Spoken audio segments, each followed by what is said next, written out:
사람이 살아가면서 중요한 것이 무엇입니까? 라고 하는 질문에 여러분들은 살아가면서 중요한 것이 무엇이라고 생각하십니까? 라고 하는 질문을 받는다면 참 많은 사람들이 가지각색의 답변들을 하게 되어질 것입니다. 많은 사람들이 동일하게 하는 답변들이 있을 수 있고 또 소수의 사람들이 답한 답변들도 있을 수 있을 것입니다. 여러분들은 이러한 질문을 받을 때에 무엇이 중요하다라고 답변하시겠습니까? 여러분들 마음 가운데 갑자기 떠오르는 답이 있으십니까? 많은 사람들이 이렇게 예상하기로 동일한 답변, 많은 사람들이 이야기할 중요하다라고 생각하는 것들 몇 가지는 건강, 돈, 명예, 외모 등이 있지 않을까 생각해 봅니다. 또한 믿음, 신앙, 신념 등이 있지 않을까도 생각해 보게 되어집니다. 또는 어떤 이들은 가족이 중요하다, 친구가 중요하다, 연인이 중요하다라고 답변을 하는 사람들도 있을 것입니다. 또 어떤 이들은 아니다, 우리의 가치관이나 정체성이나 우리의 생각들이 중요할 것이다 라고 하는 여러 다양한 답변들을 내어놓게 되어질 것입니다. 혹시 여러분들이 생각하였던 그 답변 중에 제가 얘기하였던 이 항목들이 있습니까? 많은 사람들이 여러 가지 답변들을 하게 되어질 것인데 그 부분에서도 우리는 생각이 우리가 삶을 살아가는데 참 중요한 부분을 차지할 것입니다 라고 하는 답변에 우리는 동의할 수 있을 것입니다. 하여서 많은 사람들이 이 생각이 중요하다, 그래서 생각은 힘이다 라고 하는 말들도 있고 또 이 생각과 관련되어진 다양한 책들도 나오게 되어집니다. 생각이 바뀌면 미래가 바뀐다, 생각이 바뀌면 자녀가 바뀐다, 여러 가지 생각이 바뀌면 무엇이 바뀐다라고 하는 이야기들이 또 책의 제목들이 시중에 나와 있는 것들을 우리는 보게 되어집니다. 미국의 심리학자인 윌리엄 제임스라고 하는 분은 이렇게 말을 했다고 합니다. 생각이 바뀌면 행동이 바뀌고, 행동이 바뀌면 습관이 바뀌고, 습관이 바뀌면 인격이 바뀌고, 인격이 바뀌면 운명까지도 바뀐다라고 하는 말을 하였다고 합니다. 이처럼 생각은 우리의 삶에 참 많은 영향을 미치기도 합니다. 뿐만 아니라 우리의 몸에도 참 많은 영향을 미치기도 하는데요, 이런 이야기들을 한 번쯤은 다 들어보지 않았을까 싶습니다. 2012년 11월에 현대모비스라고 하는 회사의 사보에 이런 글이 실려졌습니다. 제목은 영상 19도에 얼어 죽은 사연이라고 하는 글입니다. 한 번쯤은 들어보셨죠? 1950년대에 어떤 선원이 스코틀랜드 한 항구에서 짐을 내려놓고 포르투갈 리스본으로 이제 돌아가는 포도주 운반 냉동 창고 속에서 죽었다라고 하는 이제 내용인데요. 그러면서 그 냉동 창고 한 벽면에 이 선원이 이제 죽어가면서 이렇게 그 날카로운 쇠조각으로 이렇게 자기의 고통에 대하여서 이렇게 날짜별로 시간별로 이렇게 기록을 해놓은 것들이 발견되어졌다라고 합니다. 그런데 이렇게 포도주를 내려다 놓고 간 그 냉동 창고는 이미 포도주를 내려놨기 때문에 그 안에는 그 냉동고가 운영을 하지 않고 이렇게 영상 19도의 온도를 유지하고 있었다라는 것입니다. 그런데 이 사람이 남겨놓은 글에 보면은 점점 내 발끝이 얼어가고 있다라고 하는 내용과 점점 내 코가 점점 차가워져 가고 있다라고 하는 기록들이 이렇게 적혀져 있고, 결국은 그렇게 얼어 죽었다라고 하는 내용들이 이렇게 기록되어져 있습니다. 그러면서 생각이 우리 몸에 이렇게 큰 영향을 미친다, 영상 19도의 온도이지만 정말로 그렇게 냉동고에 내가 갇혀 있다라고 하는 생각을 하고 있기 때문에 그 사람은 그렇게 영상 19도에서 얼어 죽을 수밖에 없었다. 우리가 좋은 생각과 정말로 긍정적인 사고를 해야 한다라고 하는 취지의 사보의 글이 실려 있는 것들을 보았습니다. 그런데 비단 이런 것들만 있습니까? 우리가 경험할 하지 않습니까? 여러분들은 모범생이었기 때문에 그렇지 않을 수 있지만 학창 시절에 학교 가기 싫다고 괜히 이렇게 아프다 깨병 부리다 보니 정말 나의 몸이 아파졌던 경험들, 정말 때로는 일을 하기 싫어서 이렇게 아프다라고 생각했더니 정말로 아파지는 경험들을 우리가 다 해보지 않았겠습니까? 정말로 우리의 생각이 참 중요하고 또 우리의 인생에 참 많은 영향력을 미칠 것입니다. 이번 주부터 추워진다라고 합니다. 이 추워지는 상황 속에 당연히 춥겠죠. 춥기 때문에 예배의 자리에, 기도의 자리에 나가지 않고 집에서 기도해야지, 집에서 예배해야지가 아니라 정말로 춥지만 나는 하나님 앞에 예배하겠습니다. 좋은 생각을 가지고 하나님을 사랑하는 마음을 가지고 예배의 자리에 그렇게 나올 수 있는 우리 동의의 성도님들 되어지기를 주님의 이름으로 소원합니다. 우리는 이렇게 생각들로 인하여서 나의 마음에도 영향이 미치기도 하고 나의 몸에도 영향이 미치고 주변의 환경에도 영향을 미칩니다. 주변에서 계속 힘든 이야기를 듣다 보면 또 그것이 나의 생각에 영향을 미쳐서 정말로 내가 힘들어지고 또 하기 싫어지는 상황에 놓이기도 합니다. 이만큼 생각이 우리의 삶과 또 우리의 인생에 참 많은 영향력을 미칩니다. 이는 우리의 몸뿐만 아니라 우리의 인생에도 영향을 미치기 때문에 영적인 나그네 인생길을 걸어가고 있는 저와 여러분들의 이 삶 속에도 많은 영향을 미칠 줄 압니다. 하나님 하늘나라의 시민권을 가지고 하나님의 자녀로서 살아가고 있는 저와 여러분들도 좋은 생각과 정말로 바른 생각을 가지고 살아가야 할 것을 우리는 알게 되어집니다. 하여서 저와 여러분들이 어떤 생각을 가져야 될 것인가 라고 하는 질문을 하였을 때 우리는 하나님의 뜻에 우리의 생각을 맞춰야 될 줄 믿습니다. 세상이 옳다라고 얘기하고 세상이 이것이 좋은 생각이라고 얘기하고 세상이 이것이 긍정적이라고 얘기하는 그 생각에 우리의 생각을 맞출 것이 아니라 하나님의 말씀에 하나님의 뜻에 저와 여러분들의 생각을 맞출 수 있기를 주님의 이름으로 축복합니다.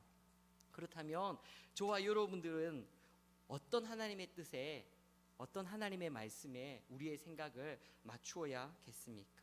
오늘 저와 여러분들이 읽은 오늘 성경의 말씀에 중요한 사실들을 이야기해 주고 있다라고 하는 것입니다. 정체성의 문제이기도 합니다. 저와 여러분들은 하나님의 자녀라고 하는 것입니다. 저와 여러분들은 하나님의 놀라운 사랑을 받아서 하나님의 자녀로 일컬음을 받는 자들이라고 하는 것입니다. 처음부터 범죄하고 처음부터 속이는 마귀에게 속한 자들이 아니라 저와 여러분들은 하나님으로부터 나서 하나님의 자녀가 되어진 하나님의 사랑을 받는 하나님의 자녀로 이끌림을 받는 자들이라고 성경은 분명하게 얘기해 주고 있습니다. 여러분들이 묻겠습니다. 여러분들은 처음부터 범죄한 마귀에게 속한 자입니까? 아니면 하나님으로부터 난 하나님의 놀라운 사랑을 받은 하나님의 자녀입니까? 누구의 자녀이십니까? 네, 하나님의 자녀인 줄 믿습니다. 이렇다면 우리가 하나님의 자녀라면 우리가 하나님으로부터 난 하나님의 자녀라면 결코 해서도 안 되고 할 수도 없는 일이 있다라고 오늘 사도 요한은 분명하게 밝혀주고 있습니다. 무엇입니까? 오늘 성경에서 읽었는데 기억이 나십니까? 무엇이죠? 죄를 짓는 것입니다. 범죄하는 것입니다. 우리가 하나님의 자녀라면 우리가 하나님으로부터 난 자라면 죄를 지어서도 안 되고 죄를 범할 수도 없다라고 성경은 분명하게 밝혀주고 있습니다. 여러분들은 오늘 이 말씀처럼 죄를 짓지 않고 살아가고 계십니까? 거룩하게 살아가고 계십니까? 오늘 성경은 분명하게 하나님으로부터 난 자는 죄를 짓지 못한다라고 이야기해 주고 있습니다. 이러한 하나님의 말씀에 우리의 생각이 맞춰질 수 있기를 또 우리가 이 하나님의 말씀에 믿음으로 아멘으로 화답하고 나아갈 수 있기를 믿음의 인생의 길을 걸어갈 수 있기를 주님의 이름으로 축복합니다. 하나님께서는 얼마나 죄를 미워하시는지 얼마나 죄를 싫어하시는지 하나님께서 그 죄를 얼마나 심각하게 보시는지 성경의 여러 곳에 나타나 있습니다. 특별히 우리는 계속해서 매일 성경 큐티를 통하여서 예레미야 말씀을 보고 있습니다. 그 예레미야 말씀의 주된 내용이 무엇입니까? 하나님께서 이스라엘 백성들을 너무나 사랑하신다라는 것입니다. 그래서 하나님께서 참으시고 인내하시고 인내하셨지만 그럼에도 불구하고 그 백성들이 끝끝내 그 죄의 길에서 돌이키지 않음으로 인하여서 하나님께서 그 사랑하시는 이스라엘 백성들을 심판하시겠다라고 하는 하나님의 말씀입니다. 뿐만 아니라 하나님의 말씀에 순종하지 않고 하나님의 일하심을 따라서 하나님의 뜻을 따라서 살아가지 않고 하나님의 말씀을 여호와 하나님을 거스르는 수많은 열방의 나라들을 하나님께서 심판하시겠다라고 하는 것이 예레미야의 말씀이다라고 하는 것입니다. 성경에는 하나님께서 사랑하시지만 그럼에도 불구하고 범죄함으로 인하여서 그 범죄한 하나님의 백성을 하나님께서 징책하시고 징계하시고 심판하시고 벌하신다라고 하는 내용들이 기록되어져 있습니다. 그리고 하나님께서 그럼에도 불구하고 그를 사랑하셔서 다시 일으켜 주시고 회복시켜 주시고 또다시 기회를 주신다라고 하는 내용들이 계속해서 반복되어지고 있는 것이 성경의 큰 줄기 중에 하나일 것입니다. 그렇게 하나님께서 죄를 미워하시고 싫어하시는 그 내용이 가장 극명하게 드러나는 장소가 어디입니까? 십자가이지 않겠습니까? 하나님께서 그 죄를 없애시기 위하여서 없이하기 위하여서 그 죄를 깨끗하기 위하여서 하나님의 독생자이신 그 예수님을 십자가에 죽이시기까지 하시는 그 하나님의 모습들, 하나님께서 그만큼 죄를 경계하시고 심각하게 보시며 그 죄를 미워하시고 싫어하시는 장면이 얼마나 잘 드러나고 있는지 모르겠습니다. 이러한 내용들을 오늘 읽은 요한일서 3장 1절에서 또 2절에서 그렇게 잘 드러내주고 있습니다. 우리가 얼마나 놀라운 하나님의 사랑을 받아서 정말로 세상이 알 수도 없는 그 사랑을 받아서 우리가 하나님의 자녀로 일컬음을 받게 되어졌다. 우리는 그러한 사랑을 받은 자들이다. 그런 사랑을 받은 우리가 정말로 하나님께서 우리의 죄를 없애기 위하여서 예수님을 이 땅 가운데 보내셨고 예수님께서 이 땅 가운데 오셨다라고 하는 이야기들을 해주고 있다라고 하는 것입니다.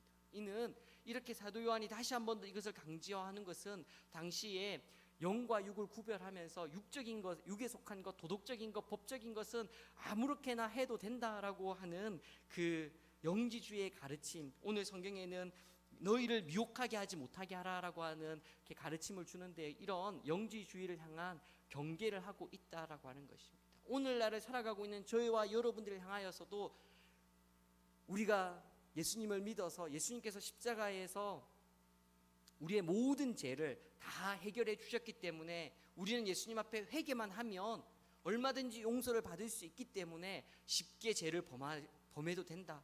또 그렇게 또 회개를 하면 되지 않냐라고 하는 우리를 미혹해 하는 그런 가르침 가운데 우리가 깨어서 죄를 경계하고 하나님께서 죄를 미워하시는 것처럼 하나님의 백성도 하나님으로부터 난 하나님의 백성도 하나님의 자녀도 동일하게 죄를 미워하고 죄를 경계하고 죄를 범하지 않아야 된다라고 하는 하나님의 말씀을 우리가 기억해야 한다라고 하는 것입니다. 사도 요한이 이렇게 하나님으로부터 난 자는 죄를 지을 수 없습니다라고 하는 가르침을 해주었던 것처럼 사도 바울도 로마서에서 동일한 가르침을 해주고 있습니다. 우리 로마서 6장 11절 12절의 말씀을 함께 같이 읽도록 하겠습니다. 시작. 이와 같이 너희도 그리스도 예수 안에서 하나님께 대하여 살아있는 자로 여길지어다. 그러므로 너희는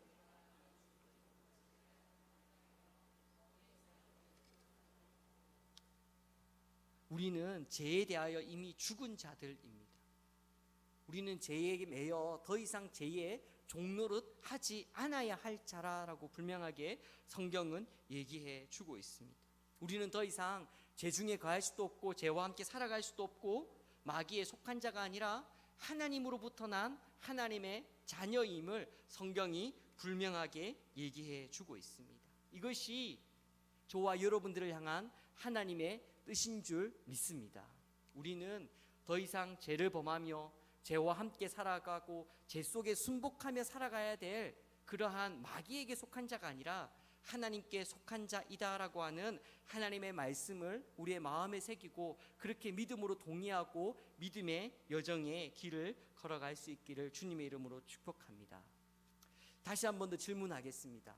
여러분들은 하나님으로부터 난 하나님의 자녀이기 때문에 죄를 짓지 않고 살아가고 있습니까? 죄를 짓지 않을 수 있으십니까? 여러분들의 답변에, 여러분들은 이러한 질문에 어떠한 답변을 하실 수 있습니까? 하나님께서 하나님으로부터 나로부터 난 자는 죄를 짓지도 않고 지을 수도 없다라고 하는 이 하나님의 말씀에, 이 하나님의 뜻에 우리의 믿음이 동의가 되어지고 나의 생각이, 나의 삶의 방향이 맞추어지셨습니까? 혹은 이런 질문을, 이런 의문을 내고 있진 않습니까? 우리가 비록 하늘의 시민권을 두고 살아가는 하나님의 자녀이고 하나님으로부터 난 하나님의 자녀이고 하나님의 백성이지만, 그럼에도 불구하고 이 제약된 세상 가운데, 이 제약이 관영한 세상 가운데 두 발을 붙이고 살아가고 있기 때문에 어쩔 수 없이 죄를 인정하고 죄에 순복하고 세상의 가치관에, 그 세상에 우리가 순복하고 굴복하고 살아갈 수밖에 없지는 않습니까? 라고 하는 이러한 질문이, 이러한 마음이 생기지 않으십니까? 정말로 사도 요한이 얘기하는 것처럼, 사도 바울이 얘기하는 것처럼, 성경이 얘기하는 것처럼 하나님의 뜻인 하나님의 자녀는 죄를 짓지 않는다, 지을 수도 없다라고 하는 이 말에 우리의 마음이, 우리의 생각이, 우리의 믿음에 동의가 일어나십니까? 우리가 세상에 우리가 죄에 순응하여 살아갈 수밖에 없습니다, 이런 마음이 들 수밖에 없는 이유가 무엇일까요? 첫째로는 마귀가 저와 여러분들을 속이고 있기 때문일 것입니다. 거짓말하는 자요, 속이는 자요, 걸려 넘어뜨리는 이 사단이 저와 여러분들을 계속해서 속이는 것입니다. 내가 너의 죄를 아는데, 너의 성격을 아는데, 너의 인품을 아는데, 너의 생활을 아는데 너는 죄 지을 수밖에 없어. 너 이런저런 죄를 지어놓고 어떻게 네가 죄를 짓지 않고 살아갈 수 있다라고 얘기해. 너 자신을 한번 돌아봐. 네 마음을 한번 돌아봐. 네 마음 가운데 누군가를 미워하고 시기하는 마음 여전히 있잖아. 근데 어떻게 죄를 안 짓고 살아갈 수 있다라고 얘기해 라고 하는 마귀의 속임 가운데 우리가 넘어가고 있는 것은 아닌지요. 그냥저냥 살다가 예수님께서 십자가에 달려 죽으신 그 보혈의 피로, 그 은혜의 피로 그냥 회개 기도하고 그냥저냥 믿음 생활해 라고 하는 마귀의 가르침에 우리가 속아서 신앙생활하고 있는 것은 아닌지 한번 점검해 보아야 할 것입니다. 또 다른 이유는 저와 여러분들의 경험 때문일 것입니다. 분명하게 죄를 짓지 않아야지, 하나님의 뜻에 순종해야지 결단하고 결심했습니다. 그런데 금방 또 무너집니다. 금방 죄를 짓는, 금방 넘어지는 나의 모습들을 발견하게 되었습니다. 한 번 무너지고, 두 번 무너지고, 세 번 죄에게 지는 그런 나의 경험들 때문에 우리는 죄를 짓지 않아야 되고 짓지 않을 수 있어 라고 하는 이 하나님의 뜻에, 이 하나님의 말씀에 기꺼이 아멘, 하나님, 저는 하나님으로부터 난 자이기 때문에 죄를 짓지 않을 수도, 죄를 지을 수도 없는 사람입니다 라고 하는 것에 아멘으로 동의가 안 되어질 수 있다라는 것입니다. 우리의 경험이 우리가 하나님의 말씀에 믿음으로 동의하고 아멘으로 반응하고 우리의 생각을 하나님의 뜻에 맞추는 것에 방해가 되어진다라고 하는 것입니다. 동일한 얘기일 수 있습니다. 세 번째 이유는 무엇이냐면, 제가 관영한 이 땅이 너무나 크고 두려워 보인다라고 하는 것입니다. 모두 다 거짓말로 누군가를 속여야지만이 성공할 수 있다라고 하는 가르침이 있는 이 세상 가운데, 누군가를 짓밟고 올라가야만 성공할 수 있다라고 하는 이 경쟁 사회 속에서 누군가를 사랑하고 양보하고 배려하고 거룩하고 정직하게 살아가라는 이 하나님의 말씀을 따라서는 도저히 이 제약된 세상 가운데서 하나님, 제가 살아갈 수 없을 것 같습니다. 이 세상이 너무나 크고 두렵습니다. 직장의 문화가, 사회의 문화가, 하나님 인간관계의 문화가 하나님 너무나 두렵습니다. 하나님, 죄짓지 않고 살아가기가, 하나님의 뜻을 따라서 살아가기가 너무나 두렵습니다 라고 하는 것이 우리의 마음에 있지 않겠습니까? 그런데 우리는 성경을 읽으면서 때로는 이스라엘 백성들의 불순종과 그 범죄함이 참 어리석게 생각될 때가 많이 있습니다. 그런데 이스라엘 백성들을 하나님께서 부르시면서 그들에게 맡기신 일이 무엇입니까? 복의 근원이 되어라는 것입니다. 이 땅을 창조하시고 이 땅을 다스리시는 능력 많으신 하나님을 예배하고 하나님만을 섬기는 그 나라의 백성의 복이 무엇인지, 세상의 법칙이 다스리고 세상의 가르침이 다스리고 우상이 팽배한 그 땅 가운데 하나님을 섬기는 나라의 민족의 아름다움을, 복을 너희가 보여주어라 라고 하는 것이 이스라엘 백성들을 향한 하나님의 뜻이었다라고 하는 것입니다. 그런데 결과는 무엇입니까?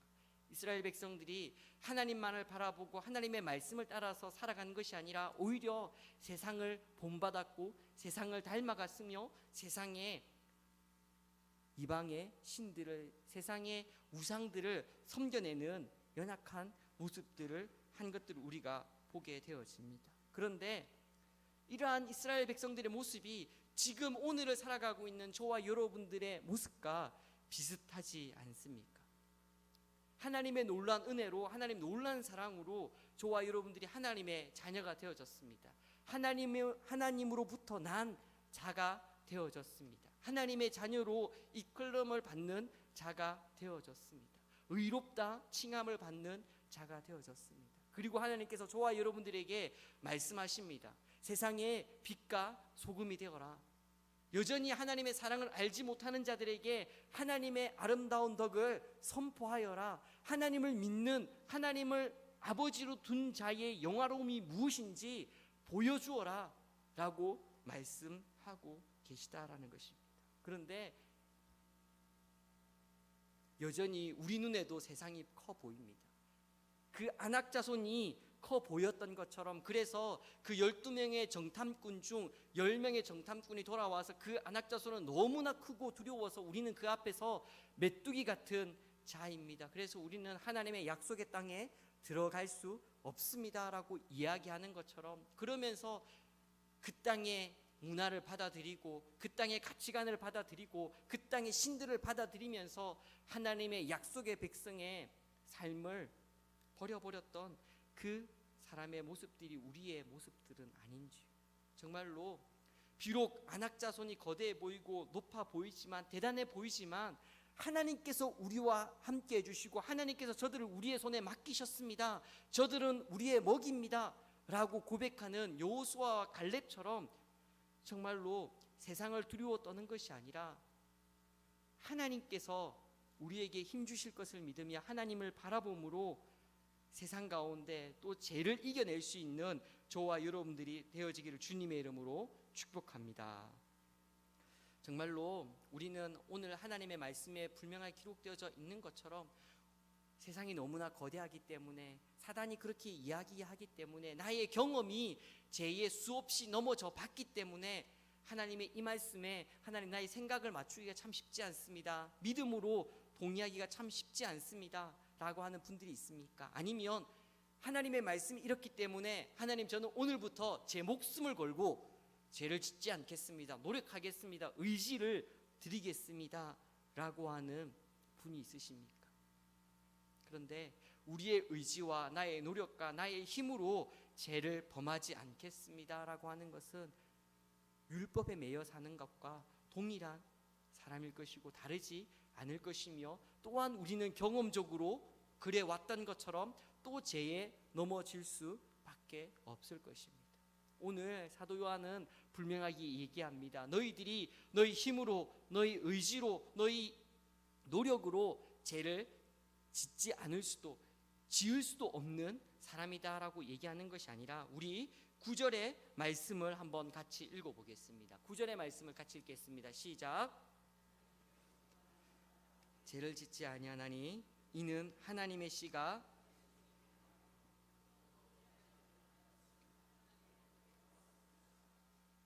아멘. 우리는 하나님으로부터 난 자이기 때문에 죄를 짓지 않을 수 있습니다. 뿐만 아니라 하나님의 씨가 우리 안에 있기 때문에 죄를 짓지 못한다라고 얘기해 주고 있습니다. 나의 노력이, 나의 힘으로, 나의 의지로 죄를 짓지 않을 수 있다라고 얘기하는 것이 아니라 하나님의 은혜라고 얘기해 주고 있고, 우리 안에 있는 하나님의 씨, 우리 안에 거하는, 우리 안에 심겨진 하나님의 씨로 인하여 우리가 죄를 짓지 못한다라고 분명하게 얘기해 주고 있다라는 것입니다. 세상을 바라볼 때에, 세상의 문화를 바라볼 때에, 세상의 가치관으로 우리의 삶을 바라볼 때에는 우리가 죄에 넘어질 수밖에 없습니다. 그러나 우리의 눈을 들어 하나님께로 돌릴 때에 우리는 죄를 짓지 않을 수 있을 것입니다. 12명의 정탐꾼이 하나님께서 함께 해주시는 증거가 있었습니다. 그 출애굽 당시에 하나님께서 이스라엘 백성들을 보호해 주신다는 증거가 있었습니다. 무엇입니까? 구름기둥과 불기둥입니다. 만나와 메추라기입니다. 하나님께서 모세를 세우셔서 하나님의 말씀을 계속해서 알려주셨습니다. 그럼에도 불구하고 그들의 눈은 하나님께서 보여주시는 그 구름기둥과 불기둥에, 하나님께서 내려주시는 만나와 메추라기에, 하나님께서 들려주시는 하나님의 말씀에 그들의 마음이 있지 않았다라는 것입니다. 그들이 하나님을 그렇게 바라보지 않았다라는 것입니다. 그들은 안악자손을 바라보았습니다. 그 장대한 세상을 바라보았다라고 하는 것입니다. 그럴 때는 넘어질 수밖에 없습니다. 죄에 질 수밖에 없습니다. 아무리 우리가 승리할 수 있습니다, 이길 수 있습니다라고 얘기하지만 세상을 바라볼 때는, 하나님이 아닌 그 무엇인가를 바라볼 때에는 질 수밖에 없다라고 하는 것입니다. 그러나 하나님께서 우리에게 보여주신 그 불기둥과 그 구름기둥과 만나와 메추라기와 하나님의 말씀을 그들의 마음 가운데 새겼다면, 그들이 하나님을 바라보았다면 갈렙과 여호수아처럼 믿음의 고백을 할 수 있었을 것입니다. 오늘날도 마찬가지지 않겠습니까? 하나님께서 여전히 우리 안에 역사하고 계십니다. 구름기둥과 불기둥으로 역사하셨던 하나님께서 오늘날 저와 여러분들의 마음 가운데 말씀을 주셔서, 말씀을 통하여서 내가 이렇게 일한다, 내가 이렇게 너희와 함께하고 있다, 말씀을 깨닫게 하심으로 인하여 우리가 죄짓지 않도록, 하나님의 뜻을 살아가도록, 또 성령님께서 우리를 인도하심으로 인하여서, 우리를 보호해 주심으로 인하여서 그렇게 범죄하지 아니하고 죄에게 지지 아니하고 죄를 이길 수 있도록 하나님께서, 성령님께서, 예수님께서 말씀으로 그렇게 저와 여러분들을 인도하시고 지키시는 줄 믿습니다. 우리의 눈을 세상에서, 안악자손에서, 정말로 세상의 가치관에서 눈을 돌려서 하나님께로 돌릴 수 있기를, 하나님의 말씀으로 우리의 눈을 돌릴 수 있기를, 우리 가운데 깨닫게 하시고 우리 가운데 역사하시는 성령님께로 우리의 마음을 집중할 수 있기를 주님의 이름으로 축복합니다. 그럴 때에 우리는 죄를 짓지 않을 수도 지을 수도 없는 하나님으로부터 난 하나님의 백성이 될 줄 믿습니다. 나는 어쩔 수 없이 연약하기 때문에 죄를 지을 수밖에 없는 연약한 인생이야가 아니라, 나는 하나님으로부터 난 자이기 때문에 죄를 지을 수 없어라는 이 하나님의 말씀에 우리의 믿음이 동의가 되어지고 우리의 삶의 방향이 맞춰질 수 있기를 주님의 이름으로 축복합니다. 하여서 정말로 하나님 앞에서 거룩하여지고 깨끗하여지고 주님께서 오실 그날에 우리가 거룩함으로, 깨끗함으로 하나님을 닮은, 예수 그리스도를 닮은 아름다운 믿음의 성도가 되어지기를 주님의 이름으로 축복합니다. 기도하겠습니다.